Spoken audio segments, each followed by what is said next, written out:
It is a rather unorthodox look at the city and its history. Steve Fox recently visited Miami with Joan Didion as his guide. And good morning to you. Good morning, Joni. Joan Didion has a penchant for finding and chronicling the most intriguing and topical subjects of the day. During the 60s, she wrote memorably about the counterculture. In the 1970s, she looked at the relationships between men and women. That's back when men and women were having relationships, remember that? And a few years back, she wrote one of the first books about our involvement in El Salvador. So it's not surprising that the subject of her latest book is Miami. But Joan Didion's Miami is not the shiny and glamorous city we think we know from Miami Vice. This is a very lively city. It's one of the few cities in America where you have any sense of the rest of the world, of international life. It is an infinitely interesting place to be. The place, Miami. The speaker, Joan Didion. Her latest book describes the nonviolent takeover of one of our top cities by waves of immigrants and refugees from Latin America. Miami is 53% Hispanic now, mainly Cuban, but with other Latinos as well. They're remaking Miami in ways other Americans may find hard to accept.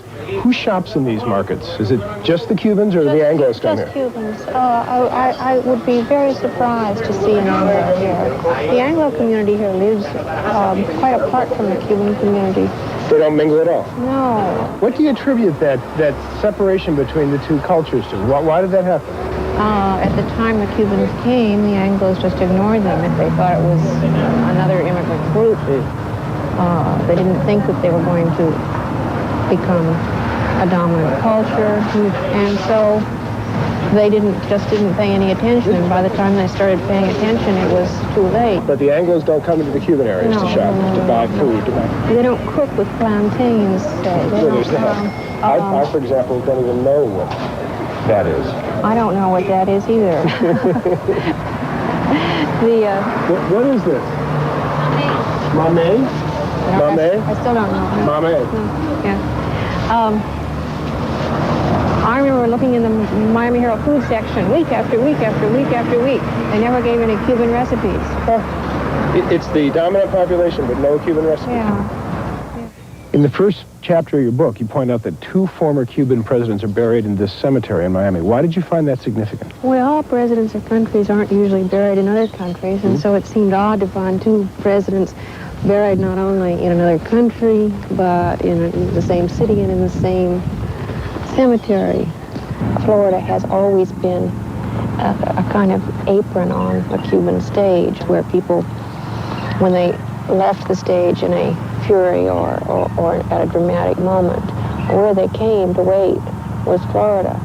And then they would scheme and plan ways to get back on stage. 26 years ago, Cuban exiles sought to get back on stage by deposing Fidel Castro, but came to grief at the Bay of Pigs. They had only limited help from the United States, although they had been promised much more. Is the Bay of Pigs ancient history in this community, or is it something that people talk about a lot, talk about every day? It's a very, very living thing. It's really the central narrative of the entire exile, and so really of the Miami community. It's something that simply has to do with everything people think about their situation today, about the way in which they've been betrayed, they think, by the United States. You hear it from everybody you talk to. Everybody. Even the young people. Even the young people. People who weren't born when the Bay of Pigs happened. I didn't talk to anybody I didn't get this sense from.